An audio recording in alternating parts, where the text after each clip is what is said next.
Hey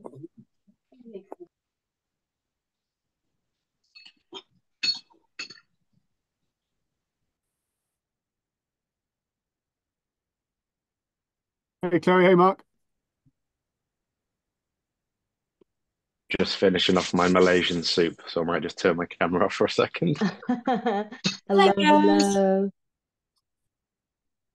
So full disclosure for David, well David might know anyway because I think you've met Chloe, but for Laura, Mark and Chloe are Trash Free Trails ambassadors. Fantastic. We call them the A team. So yeah. Got So oh, if we and Will's here too. Hey, Will. oh, and, Hi, how you doing? hey Jules, 100. I remember that picture from 3 sessions ago, was it?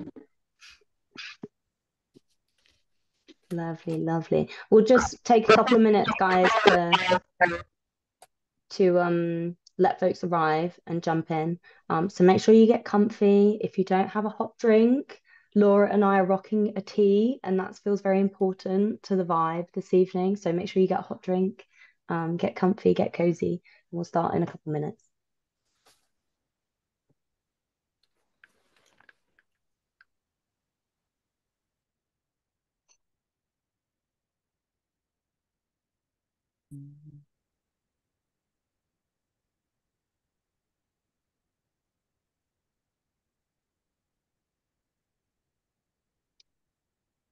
While we're waiting, folks, feel free to drop in the chat where you're dialing in from. I always love to know where people are hailing in from. So let us know.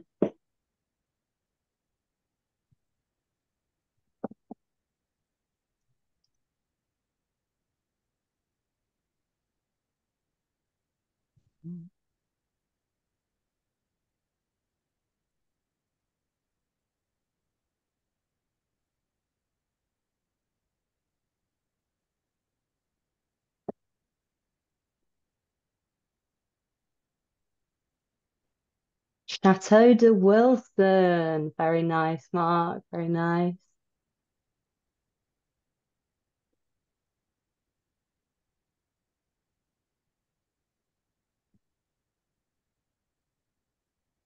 Anyone have some random snow today? Yeah, there's some snow on the tops. There's some It's a snow. bit of everything today. Snow. Oh my goodness. No, no snow. Just second day in the row, and I've been caught outside in the rain without a raincoat. I've not done well the last couple of days. It's been bad. It's been bad. It's almost like spring was fighting with winter today.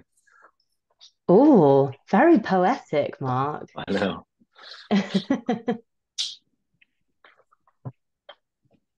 Hello, hello from Bangor. Hello in Cheshire.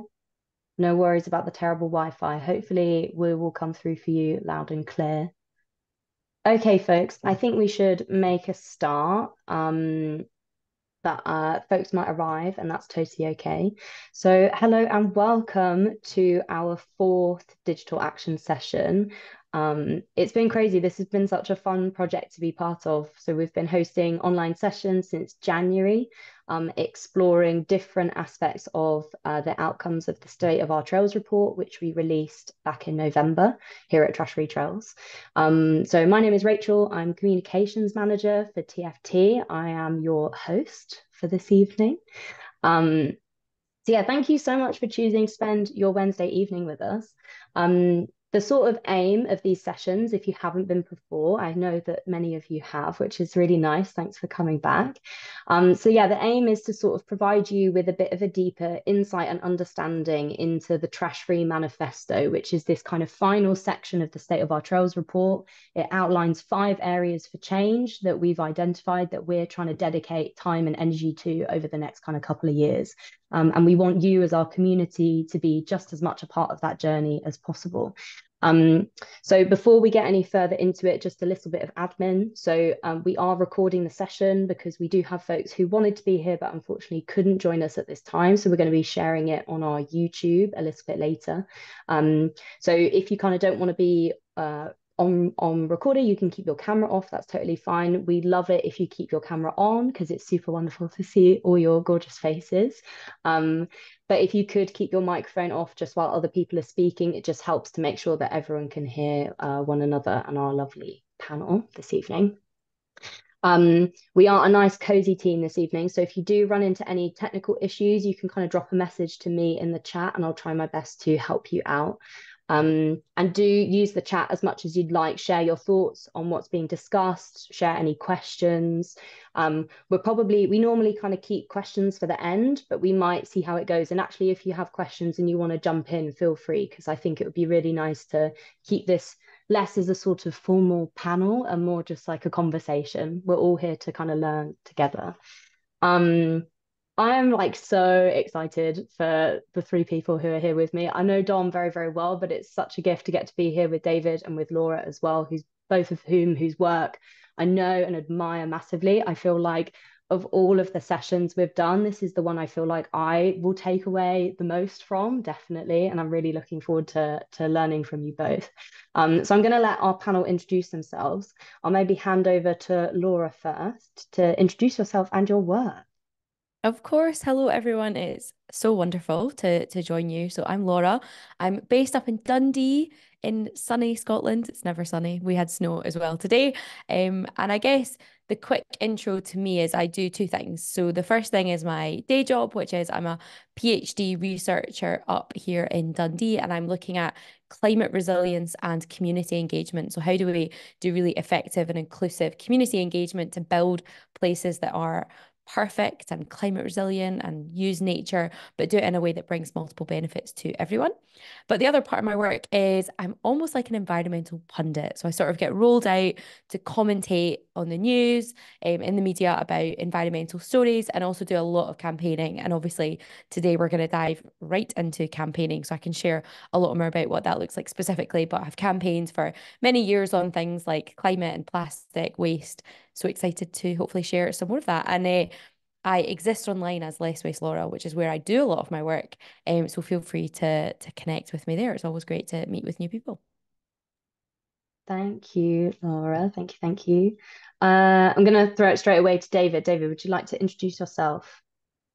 Sure, thanks, Rach. Hi, everyone. It's great to see people here. Normally, when I have to talk about policy, I'm kind of talking to blank faces. So the fact that people have taken time out of their evenings to come and join us in this panel is great.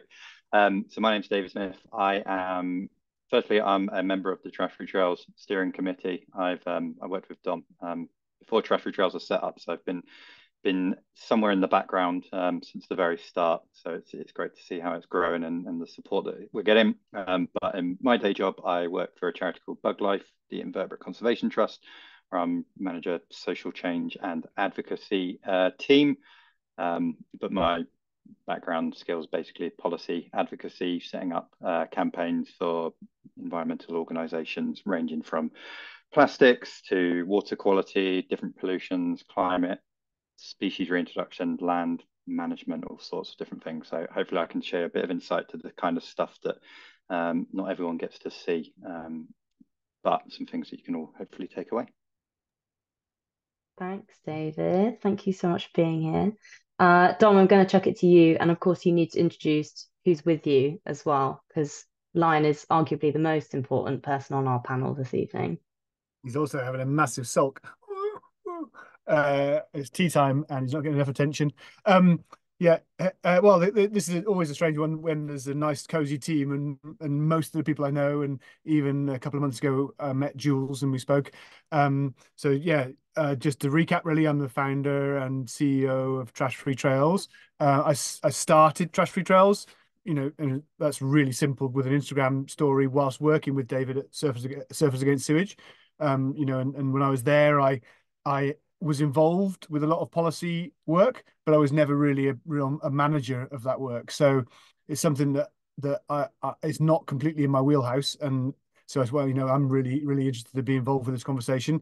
But I also knew that alongside the scientific accountability that our State of Our Charles report gives us, as an organization, it was a real serious commitment of mine to not walk away from Trash Free Trails having not used our work, our passion, our voice to positively influence policy change and practice. So, and many of you know who've been with us for a while, we're now into our fourth full year as a full organization, and the time has come for us to step into that theatre, the policy change theatre, because we now have knowledge, uh, science, and experience to contribute. Thank you, Tom. Thank you, thank you. Thank you all for introducing yourselves. It's super lovely to hear in your own words how you arrive here this evening, and particularly around our topic as well. So I'll just introduce for those who may have signed up but haven't, maybe didn't read the copy, maybe just came rogue, was like, I'll find out when I get there. So we're talking about the third area for change this evening from the Trash Free Manifesto, which we call no-brainer policy change now. The now feels very integral, and I'm sure we'll get into that.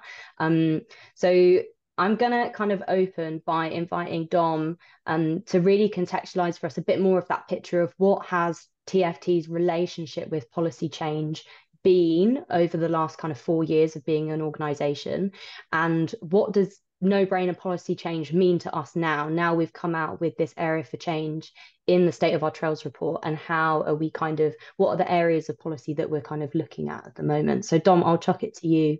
Not a small question to get going with. No, and for an over-explainer, dangerous territory. So so what has policy change mean to us, and also what do we mean to it, I suppose. And I think the other one really is very, very important for me, that word no-brainer. Like me and Rach really kind of meet on the importance of language and the importance of terminology. So one of the things that frustrates me intensely is when things are an absolute no-brainer, and when they are a no-brainer, there's something else at play, in my opinion. So generally there'll be lobbying, there'll be civil service blocking, that kind of stuff. So that's obviously something to get into a little bit later. But so the start of Trash Free Trails was really just thinking, well, there is lots of work being done already, lots of great work being done already. So the last thing I want Trash Free Trails to do is to bungle in. We're going to sort this out. There needs to be this thing where you recapture bottles, because we're finding loads of them, and again, David and I have seen that happen, and we maybe even part at Surfers Against Sewage, where we decided there was an opportunity, and we kind of like jumped in and didn't even pay respect to the people who've been working on it for a long time. So that was almost stage one for Trash Free Trails, is what's going on that kind of that touches our mission and our vision and our passion and the issues we're seeing on our trails. So I think the first and obvious one we identified as something that we might be able to contribute to was the deposit return scheme. Again, David and Laura might go into this, but 2017 it looked like it was nearly in, and then Theresa May called the snap election, and here we are. And for me, right early on, I realized there was absolutely no science on the prevalence and the composition of single-use pollution on recreational trails. So there was no science to contribute to that campaign. So I was like, oh, brilliant! There's an opportunity for us. Let's start collecting data, and let's start feeding our DRS-related data into that campaign. That's still ongoing. I'm still waiting to be invited to the coalition, for example, but we're getting there. So I think that was it, really. And I think for me, there was the realization early on that you can do more damage by submitting data that isn't solid as well, because if you get fact check on that, it's at worst it's hugely embarrassing. At best it's hugely embarrassing. At worst it's organization ending. So that was the other thing for us. And then a little bit about it all really was I wanted Trash Free Trails to be a bit different to the status quo, and I mean that both in terms of changing policy, but also changing practice in the ENGO world. So perhaps not accepting certain things, which is why the no-brainer thing comes in for me, and why maybe later on we talk about, in the next session, we talk about own your shit, and some of that unspoken stuff that David and Laura are probably better at than me with the politics. So yeah, I'm not sure I answered the question really. I bumbled around a little bit, but No, that was great. That yeah. was great. And I definitely think you're speaking to this idea of, rather than running headfirst as an organization into immediately entering into policy change work and actually taking stock of what's going on, feels also very reflective of the fact that we want to be part of an ecosystem rather than an industry necessarily. We're looking at more, how can we be good? You always say this thing, Dom, how can we be good plankton? How can we be part of the ecosystem in a positive and contributory way? So yeah, I feel like that's totally Yeah. important. I So think I think policy and good industry. jumping. Sorry. No. Finish But your I think thought. just Go for it. these kind of things, policy and industry change, are big power play things. They've got a lot. If you do them well, if they go well, there's a lot of PR attached to them, and there's a lot of time on screen attached to them, so they can become very attractive, I think. And I think I didn't want Trash Free Trials, like you say, Plank. I didn't want Trash Free Trials to go after things for the sake of going after things. I wanted us to actually contribute to meaningful change, and I wanted us to support and and celebrate people who are already doing great work, rather than going, oh, let's waste Laura's doing good work. Let's just kind of copy that and see if we can leapfrog it. So yeah, that's another area really that's important to me. Definitely. So yeah, we've taken our time to be here at this point where we're talking about advocacy in the policy change context, which is really exciting. So I'm just going to do a bit of a, before I kind of get into asking questions of Laura and David for their expertise, I'm going to talk a bit through outlining just a brief overview of the policies that we're advocating for as an organisation. So the first one Dom has already mentioned is the deposit return scheme. So this is the idea of having, if you're not aware, it's having a machine in lots of places like shops, for example, where you can return drinks containers, and so you pay an increased amount on the cost of a drink, so say like a bottle of Diet Coke, but you get that money back when you return the bottle, and this exists in lots of different countries all over the world already, and has been, yeah, as Dom mentioned, talked about in the UK context since about 2017. The kind of second one, which is really exciting to hear from Laura about, is the ban on disposable vapes, which, if anybody was kind of reading the news back at the end of January, will know is coming into force here in the UK. And I'm going to not speak too much about that because I know Laura will have like lots more insight and context onto that journey to getting to it to this point.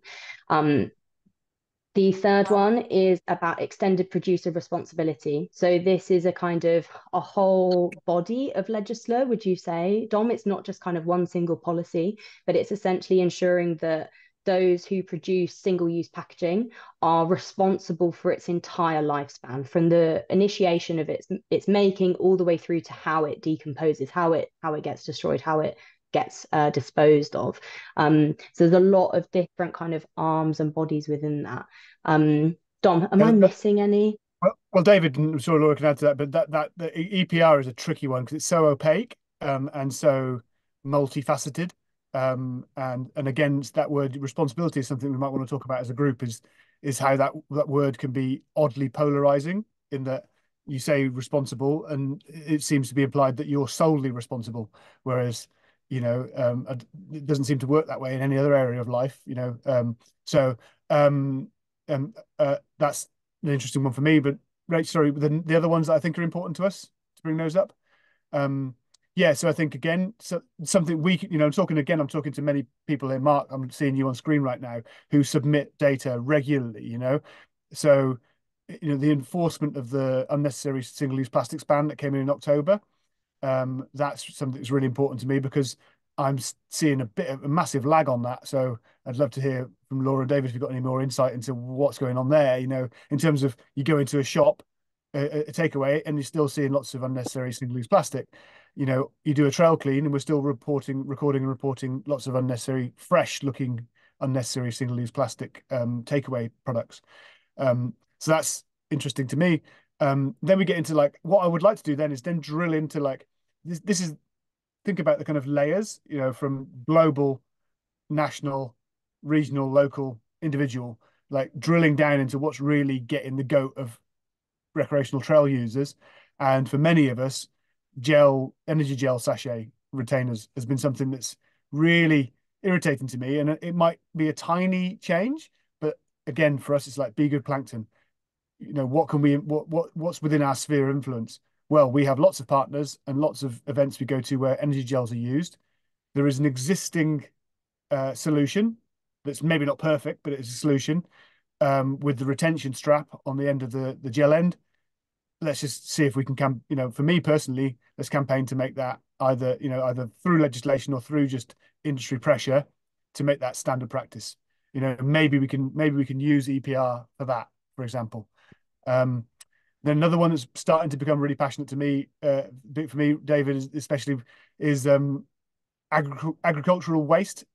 And again, to maybe equivocate it, compare it to ghost gear and the way that's really grabbed cross societal awareness and action, and actually is the similarities there, is there things we can pull on to accelerate change there. A good example being like I drove one of my favorite bits from the mountain Trivan.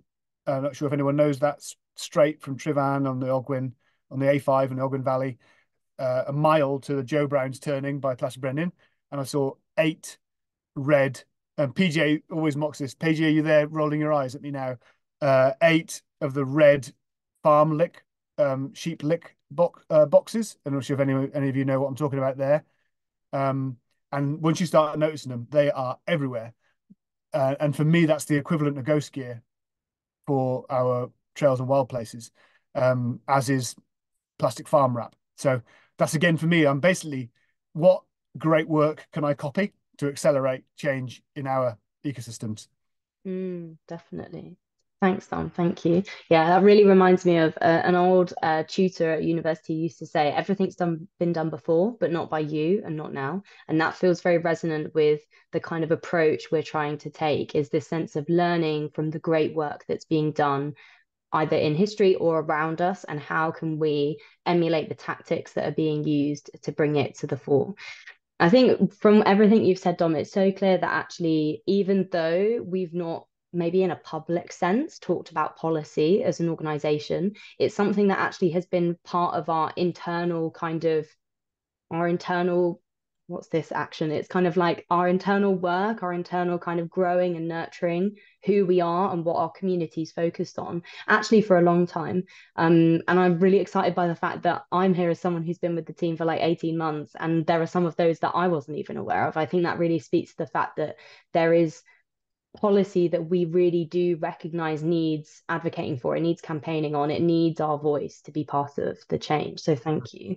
I think the final thing I'd like to say, because I know that you're probably thinking of transitioning across to speak with Laura, and I think it's just I want to put across a point of honesty. It's another part of how I like us to be seen and viewed as an organization, is that there's a reason that we haven't maybe. So I can maybe give an example, is that we recently recruited a freelance fundraising consultant. And I've known since I started, and I've been told by people that David know, Trash Free Trails is really fundable from trust and grants, but there is a lot of expertise required so that you can know that you're fundable. But there's a lot of expertise required to get that funding. And we recently recruited that person, and we have accelerated massively there. And it's the same with policy changes. I know there are ways that we can do it. That's different to having the expertise to do it. So yeah, handing over to people that do literally now. Yeah, that's a perfect handover. Thank you. Cool. So I'm gonna bring Laura into this kind of conversation. And David, if you do want to jump in at any point, please do. So I wondered, Laura, if you could share with us what your experience has been working on the disposable vapes ban, what that campaigning process has been. I think we use this phrase, like policy change campaigning or campaigning on policy, and it's a bit kind of elusive as to actually like what practically that is and what that looks like. So I'd love if you could share with us what on the ban on disposable vapes has that looked like for you? What's that work been over the last few years? Yeah, oh, happy to. And I will say, I'll probably speak at a million miles an hour because I have managed to fill like up to 2 hours just speaking about the campaign. So I'm going to try and do like the whistle stop tour. But I think to begin, you know, the bad news is there's no framework to how to do a campaign, but the good news is there's no framework on how to do a good campaign. So you can really tailor it to your own skills, your organization, your capacity. So certainly for the disposable vape campaign, the start of it really came at the end of 2022, where I was just out with my dog who's crashed out on the sofa. And we're just out and about, and I'm one of those people that will just litter pick as I go, probably like all of us. And that was when I started to find these disposable vapes everywhere. Now, I'm sure I'd found, a few before, but it was almost every day I started to find these disposable vapes all over the place. And because I have worked in this space for a number of years, I sort of took to social media to say, I'm beginning to see these as a bit of an issue. Who else is seeing these? Is anybody working on this? Has anyone got any research? Basically just kind of put some feelers out. And very quickly, I think within about the space of a week, my inbox was full of people saying, yep, I'm also finding these as litter, or, absolutely, this is something I'm worried about. But nobody had started anything. There was no petitions, there was no research, no organization had sort of taken it on board. And I guess in that moment, it left me thinking, okay, well, I can start speaking about this online and trying to pull people together, and we'll just see where it goes from there. And so the very early days of like September, October 2022, it was evening, sometimes during the day, Zoom calls with like random people who had said, I'm interested in this. And some of it was in a professional capacity. So we had people working for organizations like Keep Scotland Beautiful, Marine Conservation Society, people on the public health side as well, because of course it's a big health issue. And we just had people joining calls, and we would just sit around and go, okay, let's, have a conversation. Let's see where this goes. And very quickly we realized, and I probably won't go into all the issues associated with disposable vapes because that's a whole talk in itself. But we very quickly discovered that it's not just a litter problem, or it's not just a waste problem. It's stuff with kids, with fires, with the recycling. Like there's so many issues, right? So many issues that we thought, okay, we need to do something. And it was very clear that it had to be a ban, because even though we are all in favor of recycling electronics because we need to get those precious materials back, there's just a line where you say, actually, almost like that no-brainer, a disposable electronic should just not exist, right? That's a no-brainer. All the other things we use, yes, absolutely. Let's, try and encourage recycling, but with this. And so I guess throughout the campaign, there's been various tactics that we've used. Some of them you might say are the traditional tactics. So we had various different people chipping in their time, really. That, I did this completely out of my spare time as a volunteer. Some people also did that. Other people said, well, actually, in my professional capacity, I can give, a couple of hours this week to help do something. So the more kind of formal things that we did is we did some kind of like policy briefings, and we looked at existing legislation, because partly you don't need to campaign if you've already got the legislation there. You just need to try and enact it. So we did a lot of research into the policy, put together policy briefings, sent that out to different politicians kind of in our network to do that. We did some kind of press releases, got some kind of stories and data, and also started to kind of reach out to various different journalists. And that's all the kind of traditional stuff. We didn't do a petition, partly because the organisations weren't keen to host one on the UK government website because they would rather do it on their own. But when you're working in coalition, that's not always easy. And then we just didn't go for one because at the time we didn't need to, because everything was moving so quickly. We thought we don't actually need to do this. And so there was those kind of traditional things that we looked at. But I would also say that this campaign has been extremely creative and agile and innovative. And I think that's been something that has been really powerful. So one of the things that I certainly felt was quite powerful was social media. So normally with campaigning, these big organizations will wait a really long time for a journalist or the media in general to get interested in the issue, or they need a huge piece of research or like something really big to get the news hooks, to get the story on.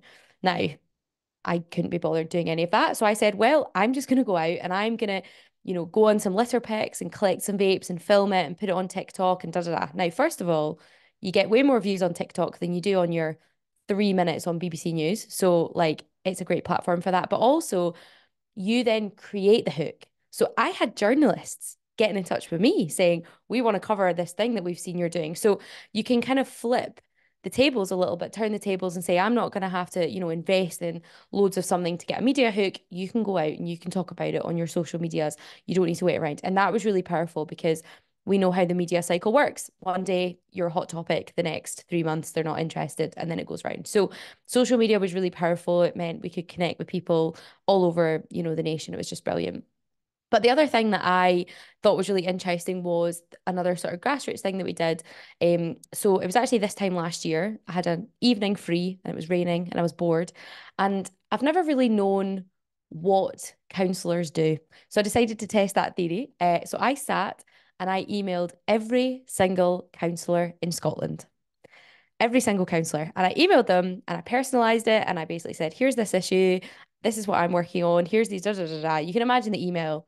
And I basically said, going to do something about it. Thanks. And in Scotland, we have 32 local authorities.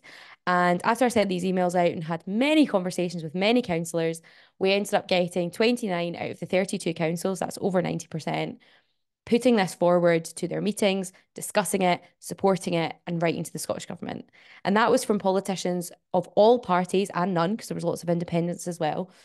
And it was for a various, number of reasons. And now, in retrospect, or in hindsight, or retrospect, whatever word's correct, I've been speaking to the Scottish Government ministers, and they say that was one of the most powerful things that came out of the campaign. Because if you've got all of your councils basically emailing you, writing to you saying we need to ban these, you can't not listen to that. So it's that kind of no-brainer from the ground up. So certainly there's been stuff along the campaign that has been different to maybe traditional campaigns, because a lot of it's been that organic social media, not just for me as well, like from regular everyday people, that sort of citizen science style people out there kind of putting that out. But also, yeah, trying to do it really grassroots and saying, actually, you could spend a lot of effort trying to get a really big Westminster petition, but you could spend less effort contacting like local politicians that do actually have a lot of influence if you bring them on board. I was going to do all the English ones, but there's a lot more, so I just stopped at Scotland. But by that point, it was quite influential. But I mean, that's a bit of like a nugget of it, hopefully. But I mean, certainly, I think my final point just on the campaign has been the door of the campaign has been open to anybody who wants to take part. And I think that's been absolutely vital. So as an environmental scientist and campaigner, you tend to just be sort of rubbing shoulders with people who do the exact same thing as you. But with this campaign, we would sit around physical rooms and Zoom rooms, and we would have litter picking groups, nature conservation, wildlife people. You would have teachers, nurses, doctors, parents, young people. We got the Scottish Youth Parliament involved, politicians of all brands, waste workers. We had insurance workers, people from trading standards, firefighters, police. Like you can imagine it. We had them involved and like contributing. And I think that made the best campaign, because we weren't just saying, well, actually, we're only interested in this little environmental thing over here. We said, no, no, no, let's broaden this out as much as possible. And yes, it meant some meetings were longer. And yes, it meant some policy briefings were longer. And yes, it meant a bit more work. But actually, it meant that from the day I tweeted that something needs to change to getting the UK government's announcement, it was under 500 days, right? So it might have taken longer to have the conversations, but the legislation change came quicker because when the government was listening, they could not ignore it because it was literally covering everything that you could possibly imagine. I'll maybe stop there. Wow. Wow. Like if we, yeah, that was a Can't real drop mic it. drop moment. That was amazing. Like if we could do an applause and it wasn't absolute sound anarchy in the Zoom, we would definitely do an applause right now. Thank you. Like, Laura, thank you so much. That was incredibly comprehensive. And I think really exemplifies that idea of campaigning is actually about creativity. There's not, as you say, a framework, but actually you can be incredibly tactical in a very positive way. And I think, yeah, emailing every local councillor in Scotland, I have immense, But you know, I'm so inspired right now by that. That's but you know, incredible. it is one of those things like you think a lot about how you spend your time.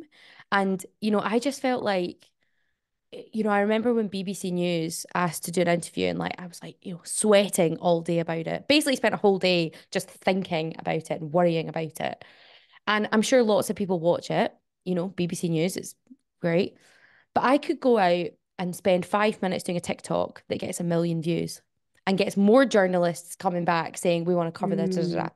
Or I can spend, yeah, half an hour on a Zoom call with a local counsellor, and then they go and take it to their meeting and get it passed. And you're like, so I think I do think a lot about how you spend your time, and not chasing Mm, after what might seem like the fanciest, best thing. All things are mm. valued, but certainly, when you're doing a campaign on a shoestring or a no string, you know, I think there's lots of ways to be creative with your time as well, and not just, yeah. Definitely. Definitely. And I think that really speaks to what Dom said earlier about there are lots of things that almost look or appeal as quite glamorous as part of campaigning, but actually the hard grafting, the simple stuff is actually some of the most powerful. Wow, thank you so much. I could literally rave about this all day. I'm going to go and tell everyone I know about everything you just shared. That was incredible. I'm going to move us on to David because I think that is such a concise and tangible overview of like how you can campaign in a very effective way. I think what I'd love to hear from you, David, is more of a bigger, I guess, almost philosophical question about why is campaigning actually important and does it actually work? Because I think I'm probably not alone here in feeling quite disenfranchised with UK politics at this time and feeling like there's a lot of kind of infighting going on and a lot of kind of party infighting that's going on or cross-party fighting that's going on when actually a lot of us are just like, we actually just want things to get better and get better for everyone. And it feels sometimes really difficult to be an individual who wants that and know how to actually do that. So from your kind of point of view and your like very expansive experience, do you think it works? And do you think we as individuals can actually really affect change? Firstly, I'm not entirely sure how I'm supposed to follow Laura, so everyone can zone out for a little bit now, I reckon. But in answer to that last part of your question, Rick, yes, Laura's just given a perfect example of how campaigning can affect change. Now we're not at the end of that yet. It's not there. There's still quite a long way to go, and with a political nightmare that we've kind of got in the UK at the minute, and with not a lot left in this parliamentary session, that legislation may not get to its conclusion. However, it's being tabled. That legislation's there, and yeah, as I said, not even 3 years ago, it wasn't anywhere near being tabled as a piece of legislation. So yes, it can work, and it shows how it can work very quickly. Unfortunately, that's quite a rare situation. And as Dom mentioned, the deposit return scheme is a prime example of that. Back in, I think it was 2017, Dom will probably nod if it was right. We handed in a petition, and this is going back to a different way of doing things, a petition of 300,000 signatures into Downing Street. I say we, Dom wasn't allowed through the gates. Mainly because I didn't I fill stood out the outside in form the correctly. rain. I stood outside in the rain watching you go into number 10. That was great. Yeah. Great.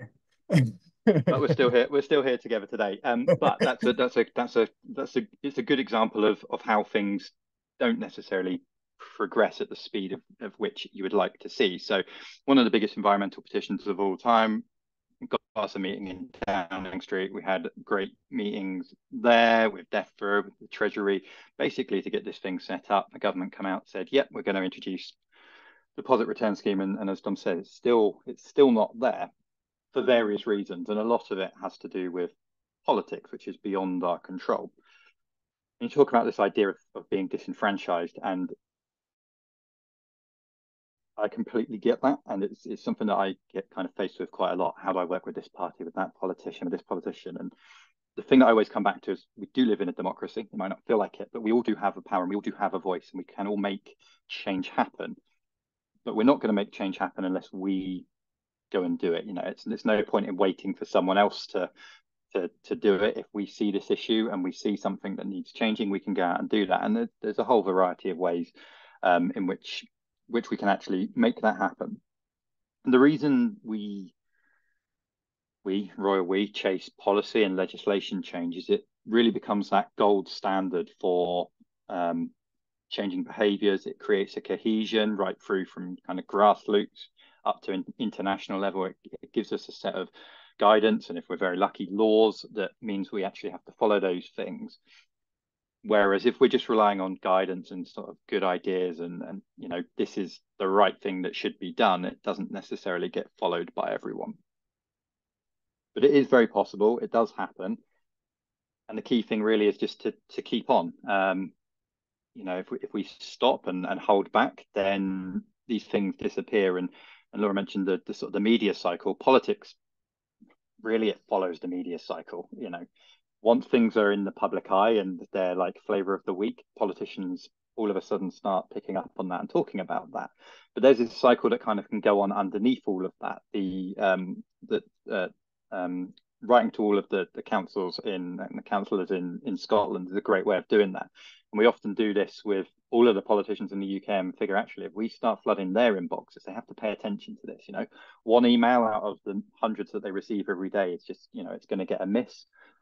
But if they start receiving 10, 20, 30 emails, then all of a sudden they want a piece of that. They want to take that forward. They want to raise those questions on that. And eventually it gets to a point where you can't ignore this, whether you're a politician or whether you're a member of the public or someone, a journalist writing a newspaper, etc. So that's really what we have to do. We can't just give up on this because unfortunately, what we're doing here is very, very small compared to what we're fighting against. We're fighting mostly these environmental issues are against multinational corporations who have literally millions of money going into effectively remain the same, you know, the same way. You know, they don't want to have to create change, and no one really likes change unless they can see it being a direct benefit to them. So, you know, fair enough from that side of things. But we are fighting against what is a huge machine who have that ability to flood inboxes very, very quickly, take people off on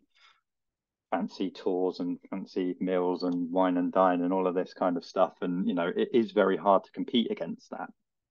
At the moment, I'm doing a lot of work in the EU, which you may have heard of around the nature restoration law. But there's a whole load of other work going on around pesticides there, and we're fighting against the chemical companies essentially. And we had politicians coming to us and say, why can't you do more to counter their lobby? And it's just like, we're just like two people. We can't compete against this.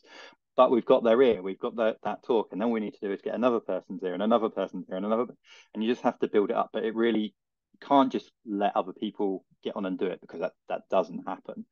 If you see something that needs changing, then yeah, you've got to go ahead and do it. And yeah, as I say, can't really get a better example of that than Laura's example. Definitely. Thank you. Thank you. You've restored my hope and faith in our ability to affect change. I needed that today, especially. Thank you. So my next question is for both of you, David and Laura, and I think this is something that I think Don will be quite keen to hear about as well as everyone who's here. It's a general election year here in the UK. Hopefully, well, not hopefully, it has to happen this year, but you know, it still eludes us quite when it will happen. But I'd love to hear your thoughts on what we at Trash Free Trails and also our wider community, some of whom are here with us this evening, what should we be doing? Where should our energy be going? And how can we be the voice of our trails through the general election? What's kind of your thoughts and perspectives on that? And maybe I'll throw it to Laura first. Yeah, I mean, there's so much, and I think it's like you don't even know where to start. Actually, you know, there's so much opportunity, but I think really as much as possible, it's just about being loud and noisy about the issues that we face, and be really visual and creative with it. You know, you've got people out, you know, probably every day in beautiful spots with, you know, the ability to capture some of that, but also share, you know, the kind of reality of it. And I think that is something that we can do, and is to kind of keep it in that, you know, media cycle, or keep it on the social media platforms, you know, to just be continually posting about it and pestering the people that can make a change, I think is really key. I also think collaboration is something that's really important. You know, the disposable vape campaign would not have gone anywhere if we hadn't have collaborated.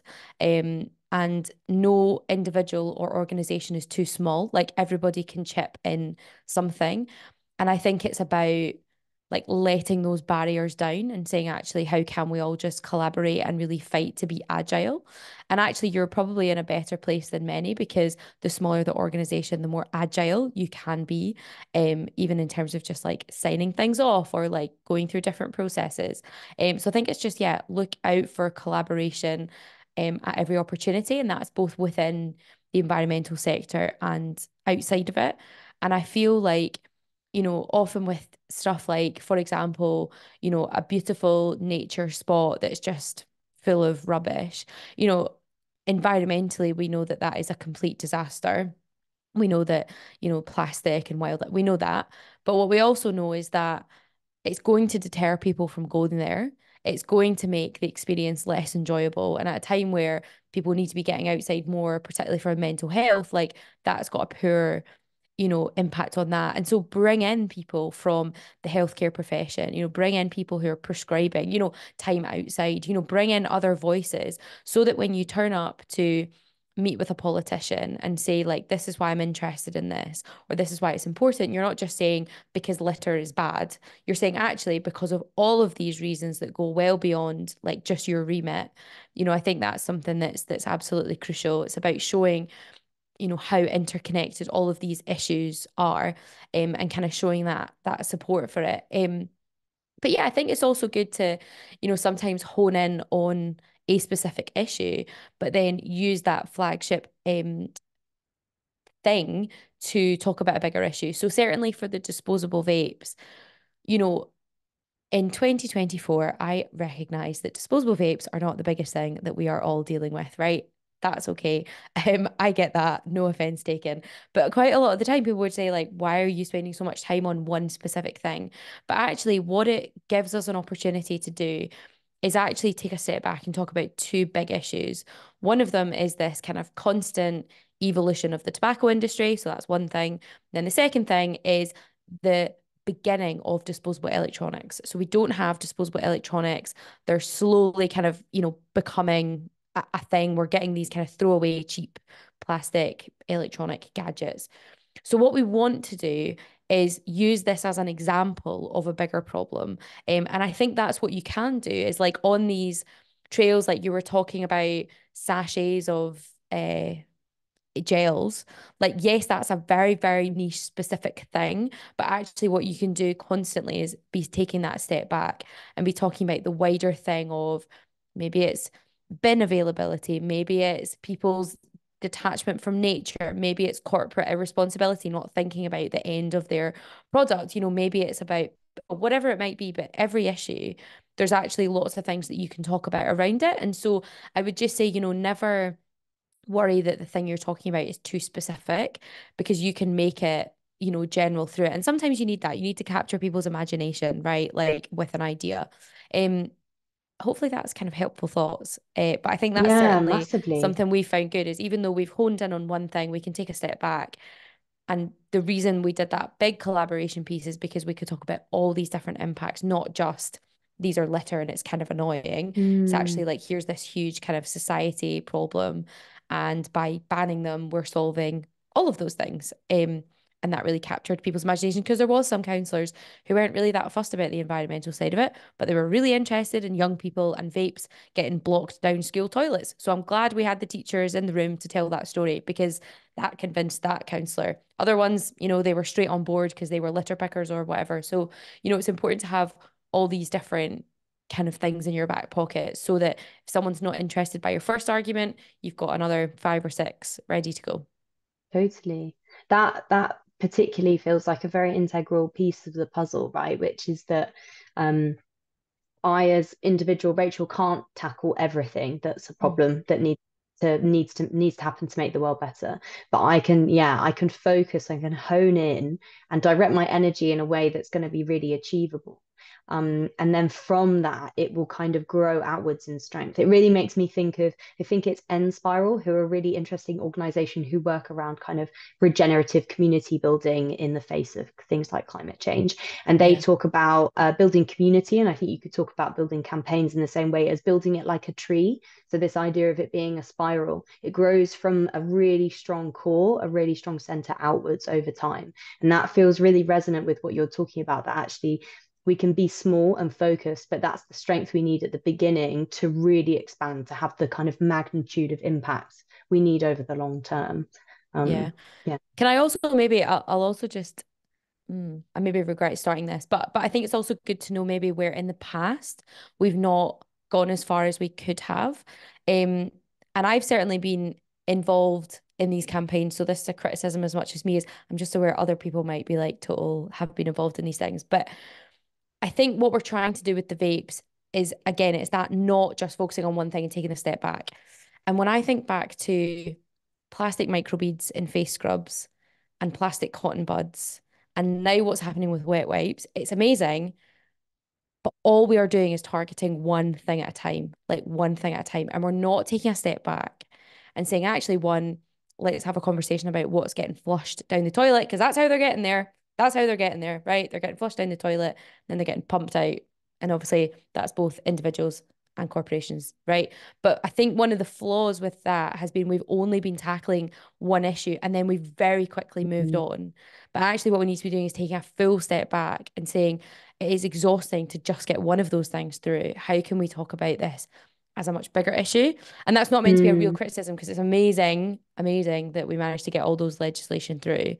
But it did leave us with that, right, what's the next thing? So now we're talking about wet wipes. This is where Dom's going to be like, get out. That was really cruel. That's not fair. No, not at all. We can Dom, have an argument. jump in. It's funny. I was trying not to. I was like, nope, nope, nope. But then I thought, actually, maybe a little point, maybe a slight. I wouldn't say it's disagreement, really. I think there are two. I'm going to make an argument for parallel streams of behavior, parallel streams of activity, because I think that we might be moving slightly into the realm there of potentially overwhelming yourself and trying to tackle too much. Whereas so just for example, I totally agree. If we so our strategic enabler, strategic priority number 6 is to coalesce with intersecting movements and influence policy together, right? So that for me is that big picture that encapsulates the big picture stuff really well for me, is that because I'm not talking just about environmental stuff there. I'm actually talking about social justice as well, environmental justice. So it's like, how can we contribute there? Because there's tactics, strategies, behaviors, charismatic people who could help with that, and vice versa, to become greater than the sum of our parts. But if I'm visualizing a lineup of single-use pollution on a trash survey, I can go, right, in my mind's eye, I can talk to my group that I'm with that day. I can say, right, if we can get DRS through, they don't exist. Gone. Tick. If we can get disposable vapes banned through, don't exist. Tick. All of a sudden, we're down to 14% single-use pollution. Gone. And I find that quite energizing way of approaching it. So yeah, it's just finding that balance, because I do agree. Yeah, duplicating work, but there's an element of going, well, let's just get done what we can get done. It feels like, yeah, no, I think that's a really great addition. And Mark just put in the chat, I feel like it's worth reading this out. So Mark put, I feel a little overwhelmed thinking about the scale of what needs to be changed. And I think there's, between you both, that is the kind of heart of it, right? It's like, how do we affect change in all the ways we need to, in a way that's interconnected, so that we're supporting each other and we are seeing that big picture of change, but we also don't completely fry ourselves. So we can't do anything in the face of all the corporations with all the millions of pounds who get to do anything and take all the politicians out for nice meals. That is the kind of the question that I don't think, in my experience, has an answer, but is actually something that needs a continual attending to in the kind of action, in the campaigning, in the work. It's how can I maneuver between the micro focus of a specific campaign, so the macro picture of how it fits into a whole, to also step in and out of that as an individual, to take care of myself, to make sure that I'm able to make the best contribution possible. We could talk about that for ages, but I'm conscious of time, so I would like to move us on to my final question, if that's okay. So my last question for actually all of you as well, and Dom, you might want to jump in, but I'll maybe come to you last, if that's okay, was if there was one thing you wanted every person here to do to take action on policy, today, tomorrow, and it could be a specific policy. It could be policy change in general, campaigning in general. What would it be? So I'm going to throw it to David first, but I'll let you think about it for a moment because that's quite a big question to just kind of lump at you. But what action would you want people to take?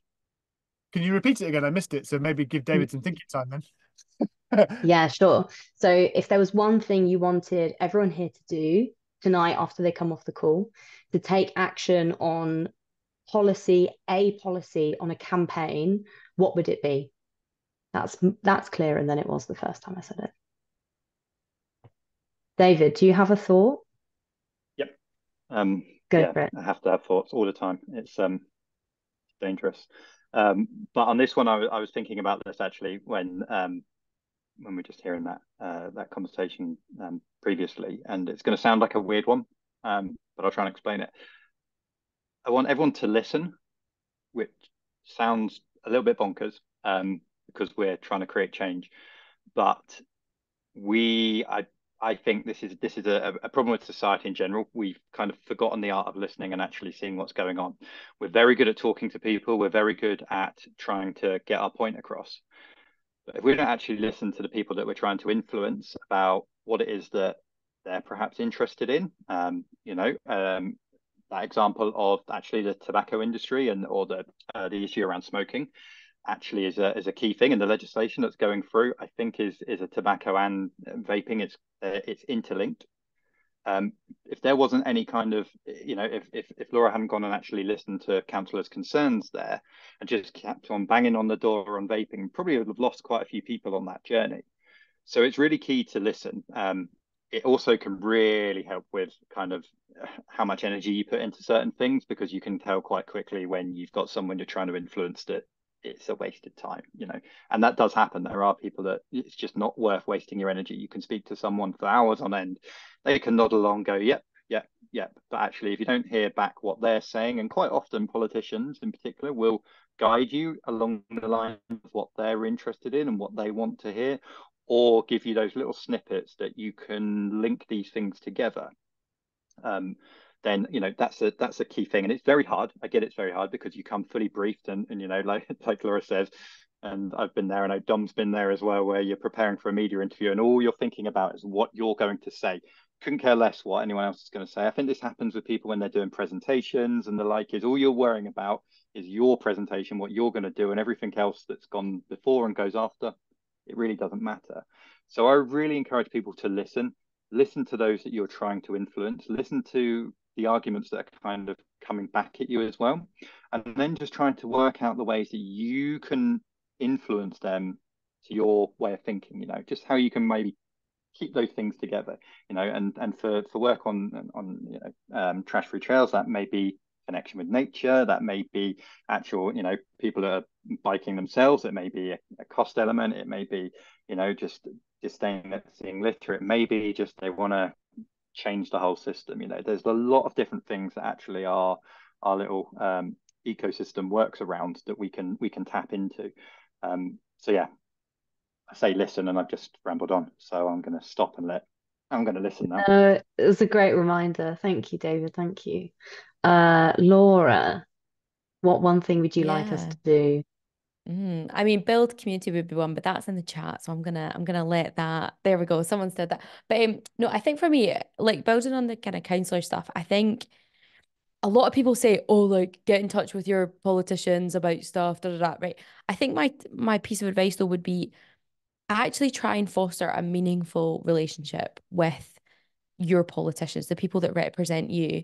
And we have a few, there's different levels. Obviously in Scotland, I've got an MP, multiple MSPs and councillors. You guys might not have the MSPs in the middle, but there's lots of people looking out for you and who are literally paid to represent you. But I think it's important to build that meaningful relationship with them and kind of not just do the obligatory one email ping off and hope that that kind of persuades them, but turn up to something that they're doing, have a conversation, go to them about something, even if you're not asking for something, even if it's just I'm a concerned constituent and here's something I found interesting, or here's something I'm going to invite them along. They've got a lot of time as well, they do, and I don't mean that in a cheeky way. I mean they've got a lot of time and it'd be good for them to use it well, so like be there for it. And just kind of on the back of that as well, I think just be almost on the back of the listening thing as well, be really, really open-minded, because I certainly came into this campaign having certain views on, like, personal views on politics, and have been really surprised at what politicians have been the biggest champions of this campaign and of me and of the other people.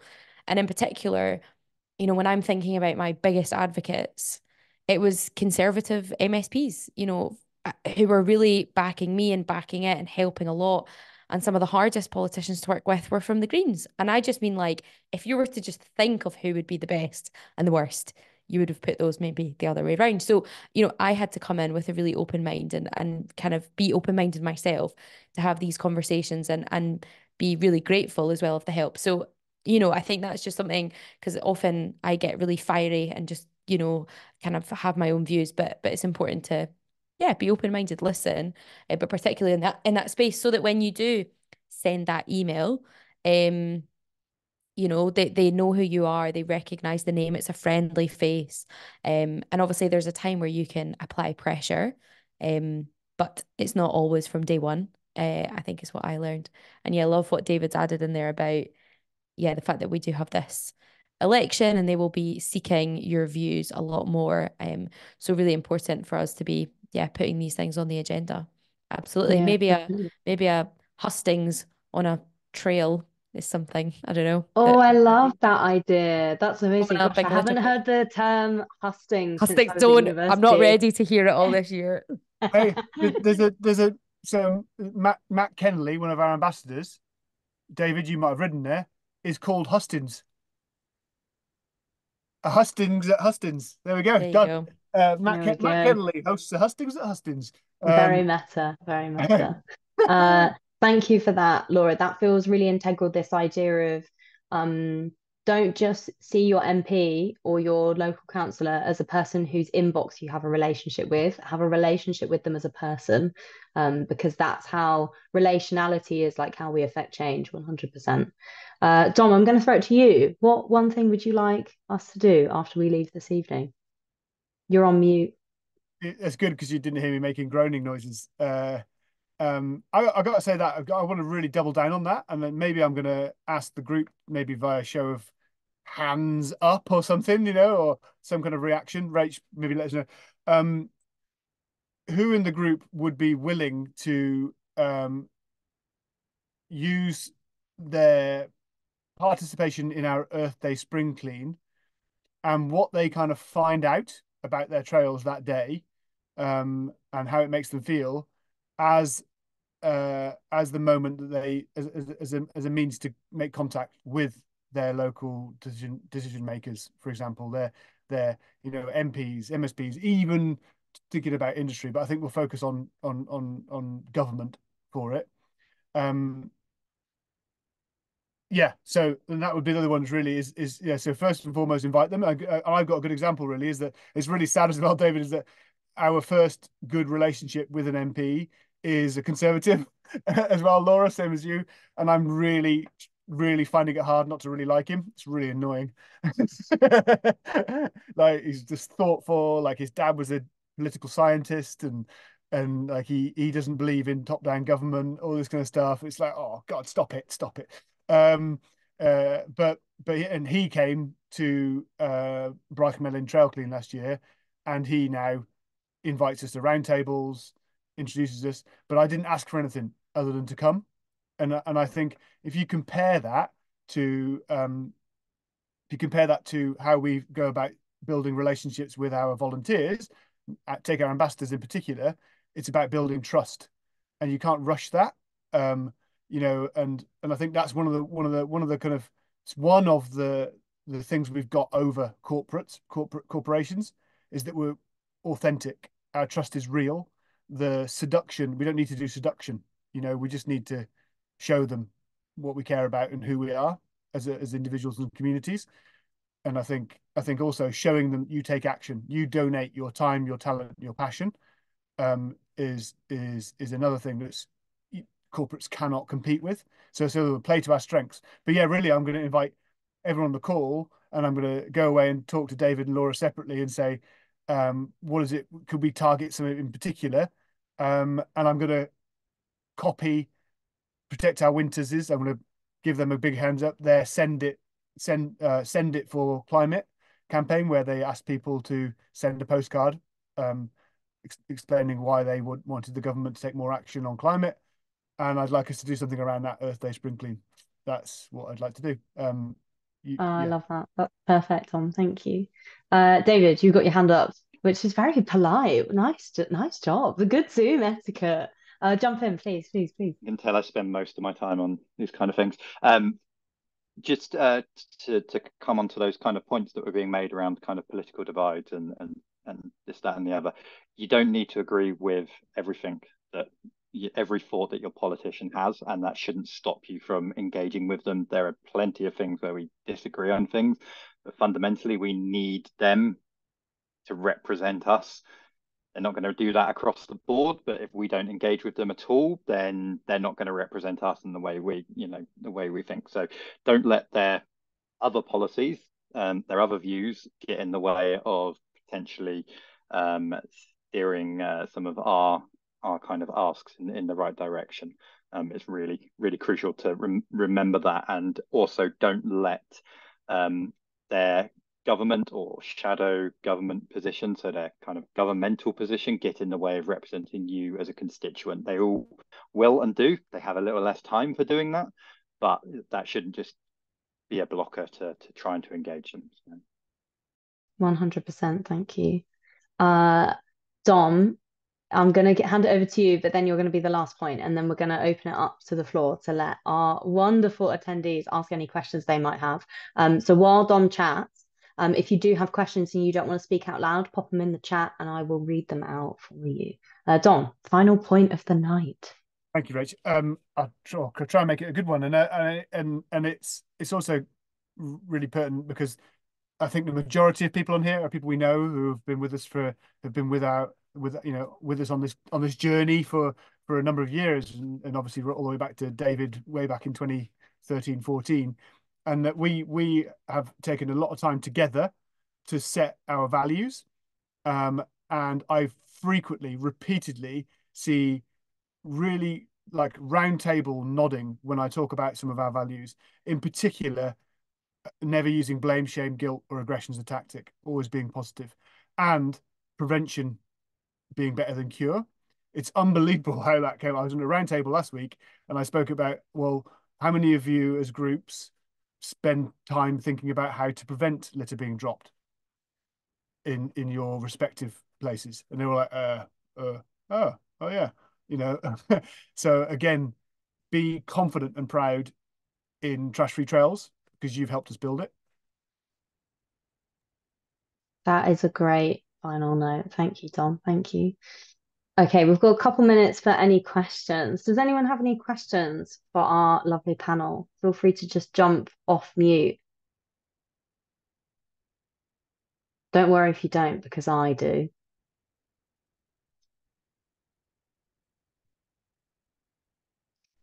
Okay, I'm going to ask a couple of my questions, but if you do have a question, please jump in, chuck it in the chat or just jump off mute and shut me up. I wondered, David, because especially Laura, your example of the disposable vapes ban, the timeline on it was actually incredibly quick. And I'm curious, David, from your perspective, is there anything we can do to speed up the pace of legislative change? I feel like, is the disposable vapes ban a kind of, what's the word, a fluke example of how fast things can happen? Or can we actually make things happen quicker than they are, from your point of view? What a hard question. If only we knew all the Sorry, yeah, answers not an easy one at 8:10 at night. In my experience, the speed of which the disposable vapes ban has gone from being raised to actually being a thing is quick. However, that may be a consequence of the speed at which vapes have come in, if that makes sense. Whereas some of these other issues have been going on for way beyond our time working on these things. So we've got a longer history that we're trying to change. There's not really a quicker way of speeding things up, but we can certainly slow them down. So that's the key thing to not do, trying to keep the pressure up, trying to not forget about these things, keep putting out information, keep writing those letters or having conversations with your MP or even just, friends, family, keep putting that stuff up, keep collecting data.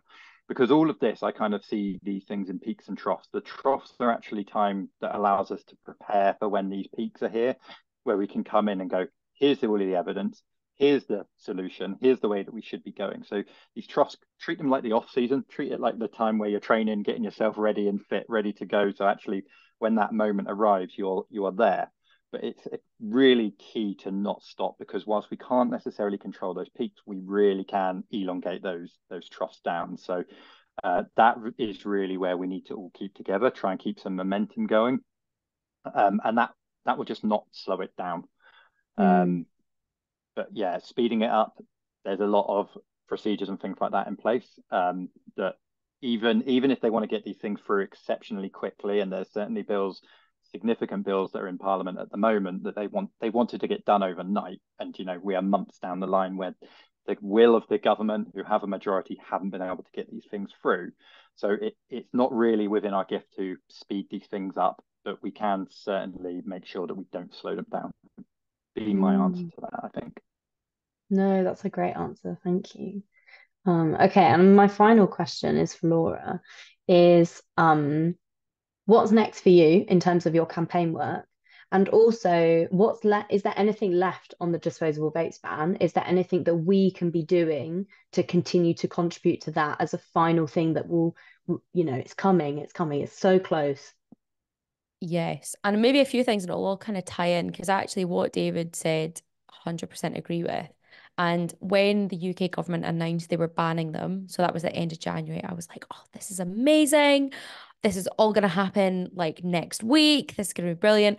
And then they announced the 1st of April, 2025. And I was like, you've got to be kidding. First of all, April Fool's Day, that's a bit cruel. But also, that's over a year away. Like, that is so long. But actually, good things do sometimes take time.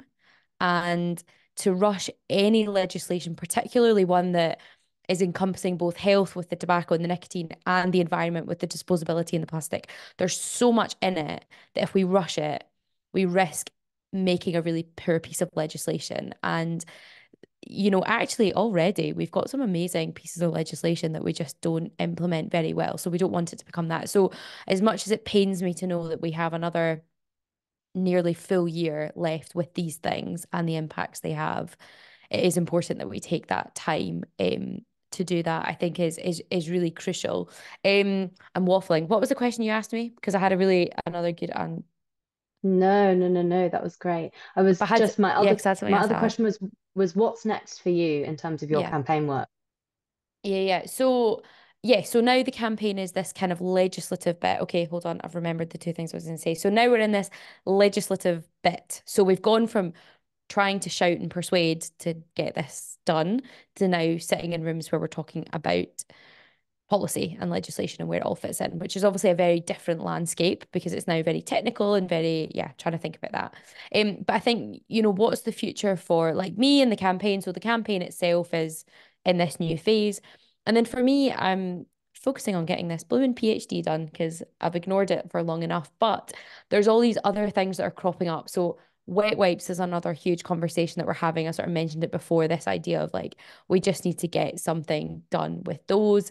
And so particularly up here with Scottish Water, there's a lot of us trying to think of what we can do to really push that forward. There's other things that have cropped up, things like balloon releases, like these random little things that come across, that like come across your desk and you're like, these should just be dealt with. And it just takes a campaign to do it. And so I'm working with some people. If anyone wants to be involved, Trash Food Trails, we're pulling people together. Yep. So like that's a kind of small thing it's not small, but it's like a thing that we're like, we could definitely tackle that and let's try and deal with that.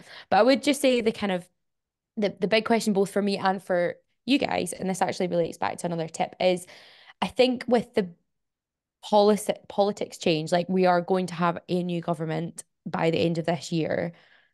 We then need to reintroduce, particularly if your MP is changing, we need to get in touch. We need to build that relationship, and we need to say, hey, this is on the agenda. It was on the agenda before, and we hope it still happens. And so I think it'll be kind of making sure that we're still pressing things through that are currently in the cycle but won't be done. So that's really crucial. And this, like, a new government doesn't come along that often. So a lot of us don't really know what impact it might have on campaigns, because we're like, we hope that everything that was in the pipeline still goes through and at the same timeline. But, it's probably, when you just look back at the chaos that happens every time we get a new government, you kind of can't trust it. And that's been the same party. Anyway, but I think just a final thing to maybe leave you on, and this is something that I'm trying to do a lot more, is also be really positive about the great stuff that's happening in the environmental space, and talking to politicians, being like, see that policy that you're involved with, I love it, I support it, I think it's great. See the tiny little consultations that go on in your community that are just about like a bridge that's getting changed. Like, respond to it and tell them you love it, because too often we don't do that, which is like speak up when we're just really happy with something. So you end up just getting the really angry voices that's back. So definitely that's something for me. It's like, be really positive about, it's amazing to see this progress, da, da, da, da. And that's something we can definitely all, take away. What a lovely positive note to end on. That was so amazing. And it is 8:15. We're going to end on time, which is amazing. Thank you so much, Laura, David, Dom. That was incredibly enriching. I feel my brain is buzzing. I made so many notes in our document of kind of key takeaways. I'll maybe share them retrospectively with the folks who are here rather than talking through them now, because it's like a very long list. But yeah, thank you so much, everyone who came and spent your Wednesday evening with us. Super, super appreciate it. Just some final bits of housekeeping. This is the penultimate digital action session. The final one is on the 10th of April. It's around the Trash-Free Manifesto area around accountability. We call it Own Your Shit. You're going to be with me and with Dom again. We're going to be talking about accountability. We're going to be talking about kind of contentious collaborations. We're going to be talking about how to have difficult conversations, all of the good stuff. So please join us for that. Please go and look up Laura and David and the amazing work that they're doing in the world. Really, really recommend you do that. I'm going to drop some links in the chat for you to engage with. And lastly, thank you so much to our partners. Without them, this wouldn't be a free event. We wouldn't be able to host these spaces. So thank you, thank you, thank you. Thank you so much, everyone. Go and rest, go and sleep. Thank you for spending your Wednesday with us, and we hope to see you very soon. Thank you for hosting, Rach. Thank you. Thanks, everyone. See you soon.